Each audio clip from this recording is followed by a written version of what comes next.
consequences of data loss. Oh. So before we talk about the different scenarios, let's remind ourselves of what the definition of data loss is.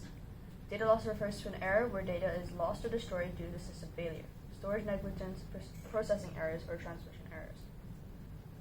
So in order to apply the consequences of data loss, I've put them into 4 different scenarios. So the first one being a business. So say for example, a business has had a security breach, and a lot of their data has been lost. So this results in a loss of business or work data, which also results in a loss of productivity from employees, loss of clients and employees' data, which results in a loss of consumers or shareholder confidence, or loss of reputation. And as said before, it makes it even more vulnerable to hackers.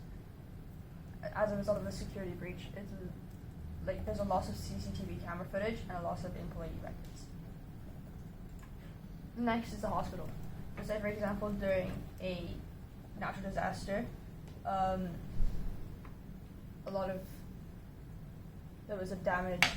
there was damage caused to the computers and the systems within the hospital.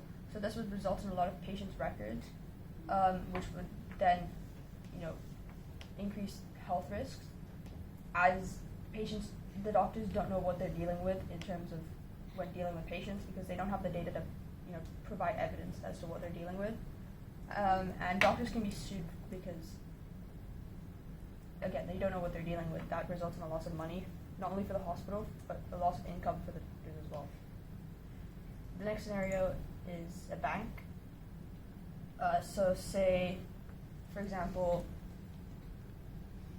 that there was damage to a system, to computers within the bank, and this would result in the loss of customer records, so thus resulting in customers unable to withdraw, deposit, or transfer money. Customers could lose the money that they've saved, and customers would then result in, they would move to other banks, so this would result in a risk of bankruptcy for the bank. This can also make the bank's computer system, computers and the system that they use, vulnerable to hackers. So that means they can rob money and information from the bank, and this also makes the bank vulnerable to hackers as well. There's a security breach as well, because there's a loss of CCTV footage and a loss of employee records as well. And the final scenario is a school.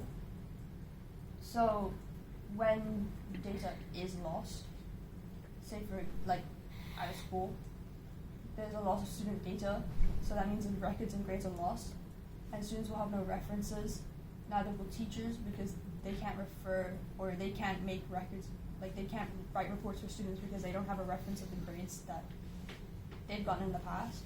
And this also results in the loss of student work. There will be a loss of resources, as teaching materials will be lost, and there's also going to be a loss of student and staff research data.